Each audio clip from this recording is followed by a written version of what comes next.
현지 시각 2일 트럼프 대통령은 호르무즈 해협 문제와 관련해 합의를 이뤘다며 핵 합의도 있을 것이라고 밝혔습니다. 그러면서 동맹이 중단을 요청하면 좀 더 지켜보자라고 말할 수밖에 없다면서 그들은 협상이 성사될 것으로 생각해 공격 중단을 요청했다고 강조했습니다. 앞서 트럼프 대통령은 전날 트루스 소셜을 통해 미국은 제2차 세계대전 이후 볼 수 없었던 수준의 군사적 위력과 힘을 갖추고 이란 이슬람 공화국에 대응할 준비가 돼 있다고 밝혔습니다. 이어 그럼에도 불구하고 이란과 다른 중동 국가들이 합의의 기본 틀이 마련됐다며 공격을 보류해달라고 요청해 왔다고 했습니다. 미국은 이란의 에너지 시설과 핵 관련 시설을 겨냥한 공격 방안을 검토한 것으로 알려졌습니다. CBS는 미국과 이스라엘이 이란 내 발전소와 정유시설 등 에너지 기반 시설 타격 방안을 논의했다고 보도했습니다. 월스트리트 저널도 이란의 미사일 능력을 약화하기 위한 약 2주간의 집중 공습 계획도 검토됐다고 보도했습니다. 현지 시각 29일 뉴욕타임스는 미국과 이란 간 휴전이 결렬된 뒤 이란과 연계된 무장 세력들이 곳곳에서 새로운 전선을 열거나 기존 전투를 재개했고, 이에 따라 중동 국가들이 전쟁에 더욱 깊이 개입하게 됐다고 보도했습니다. 앞서 미 중부사령부는 X에 미 동부 시간 29일 오후 10시 중부사령부 전력이 전날 미군을 향한 이란의 미사일 공격 시도에 대응해 이란을 향한 대규모 공습 작전을 성공적으로 완료했다며 지난 23일 공습 이후 6일 만에 공습을 재개한 사실을 밝혔습니다. 29일엔 이집트 카이로 북부 수에즈 운하 인근에 있는 지중해 다미에타 항구에서 미국 소유 LNG 저장선 등 선박 두 척이 드론의 공격을 받아 화재가 발생했습니다. 공격 배후가 드러나지 않았으나 이집트 정부는 국익과 안보를 지키기 위해 필요한 조치를 할 것이라며 대응에 나설 수 있음을 시사하며 중동 전쟁으로 인한 위기가 수에즈 운하까지 확산하는 모습입니다. 트럼프 대통령은 이란의 기습 공격 직후 두들겨 팰 것이라고 경고하며 중동 전쟁이 전면전 위기로 치닫고 있습니다.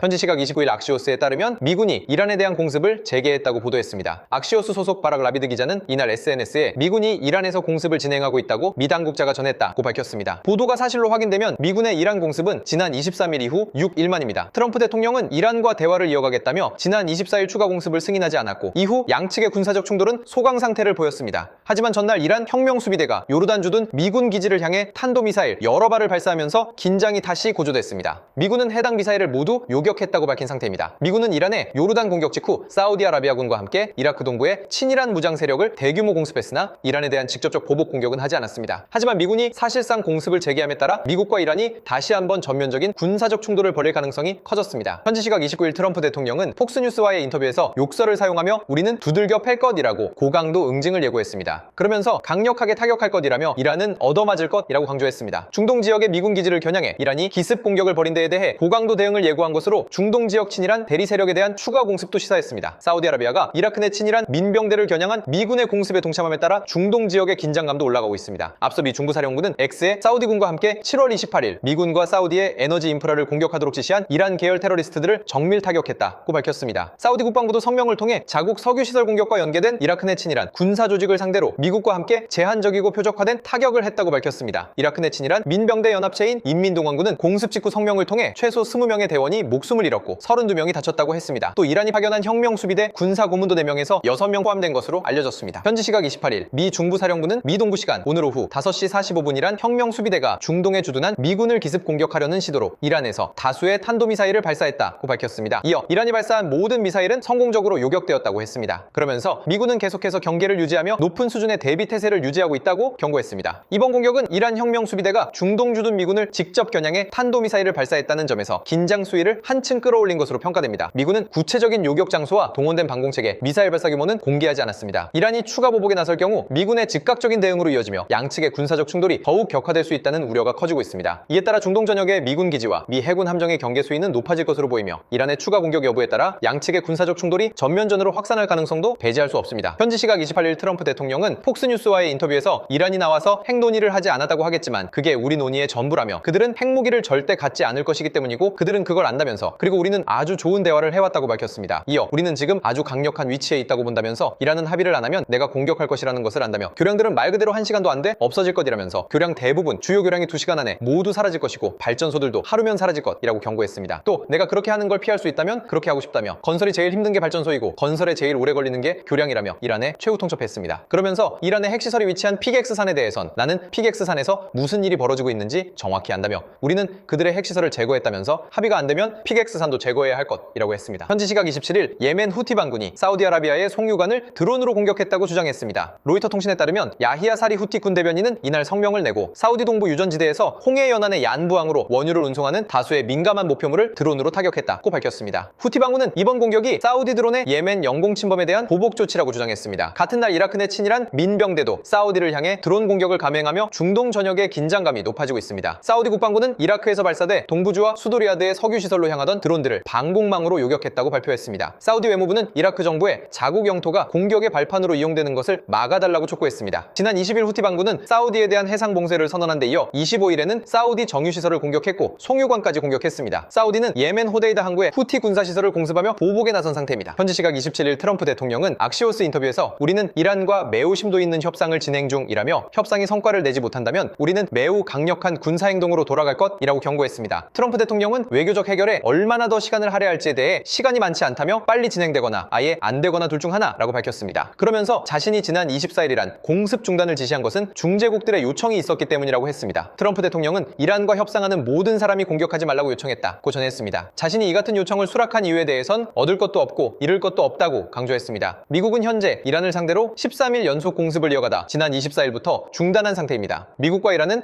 호르무즈 해협 재개방과 핵 협상 재개를 놓고 오만 등 중재국을 통해 협상을 이어가고 있습니다. 현지 시각 26일 로이터 통신에 따르면 이란은 미국이 공습을 중단한다면 자신들도 공격을 멈출 것이라고 이란의 한 고위 관리가 소식을 전해왔다고 밝혔습니다. 미군은 지난 11일부터 23일까지 13일 동안 이어온 이란 본토 타격을 24일부터 보류했습니다. 앞서 11일 미군은 이란군이 호르무즈 해협을 지나는 상선 공격을 재개하자 이란 군사시설과 핵심 인프라 시설들을 표적 삼아 대규모 공습에 나섰습니다. 댄 케인 미국 합동참모의장과 제이디 벤스 미국 부통령은 24일 백악관 안보회의에서 이란과 전면전에 들어갈 경우 발생할 위험성을 경고한 것으로 알려졌습니다. 케인 의장은 패트리어트 요격 미사일 등 방공망 자산이 급속히 고갈되고 있다며 아군 보호가 취약해질 수 있다고 지적했습니다. 브래드 쿠퍼 미국 중부사령관 역시 이미 설정한 주요 폭격 목표물 가운데 80%를 타격해 작전 효율성이 한계에 도달했다며 더 이상 공습은 무의미하다고 권고했습니다. 다만 트럼프 대통령은 합의하지 못할 경우 대규모 군사행동을 재개하겠다고 시사해 무기 재고가 확보되면 멈췄던 공습이 재개될 수 있다는 분석도 나옵니다. 현지 시각 23일 월스트리트 저널에 따르면 미군이 최근 일주일 동안 미국 내 기지에 있던 특수작전 부대를 중동으로 이동시켰다고 보도했습니다. 중동 곳곳에 전투기 편대를 전진 배치하고 미국과 영국 기지의 장거리 폭격기도 작전 확대에 대비하고 있는 것으로 나타났습니다. 여기에 중동에서 전투 중 다친 미군이 주로 이송되는 독일 란트슈툴 지역 의료센터에는 최근 의료진 150명 이상이 추가로 도착한 것으로 전해졌습니다. 앞서 트럼프 대통령은 이란이 호르무즈 해협을 지나는 선박을 공격할 때마다 이란의 교량이나 발전소를 폭격하겠다고 경고했습니다. 이란이 핵농축용 원심분리기를 지하에 숨긴 것으로 추정되는 피객스산을 공격할 가능성도 거론되고 있습니다. 중동에는 이미 미군 수만 명이 주둔하고 있는 상태입니다. 현재 미 해군은 항공모함 전단 2개와 구축함 11척을 포함한 함정 17척, 해병대 원정대를 배치하고 있습니다. 현지 시각 23일 트럼프 대통령이 이란을 상대로 한 대규모 공격을 검토하고 있다고 밝혔습니다. 미군의 핵심 전력들이 중동으로 재집결한 가운데 장거리 전략 폭격기, B-1 폭격기까지 공습에 참여하며 이란에 대한 공세 수위가 더욱 커지고 있습니다. 특히 이란과의 전쟁이 재개된 이후 B-1이 투입된 건 이번이 처음입니다. 트럼프 대통령은 이날 악시오스와의 인터뷰에서 대규모 공격을 검토하고 있고 이전 어느 때보다 더 큰 공격이 될 것이라며 결정을 내리기 직전이고 우리는 모든 준비를 마쳤다고 강조했습니다. 악시오스는 12일째 이어지고 있는 이란에 대한 제한적 공습이 아닌 장대한 분노 작전보다 더 큰 규모의 이란과의 전면전을 준비한다는 의미라고 분석했습니다. 실제로 이란 주변으로 미군의 군사 자산들이 재집결하고 있습니다. 미국은 독일 슈팡달렌 기지의 F-16 전투기와 영국 레이커니스 기지의 F-35 전투기, 공중급유기 등을 중동에 배치한 것으로 알려졌습니다.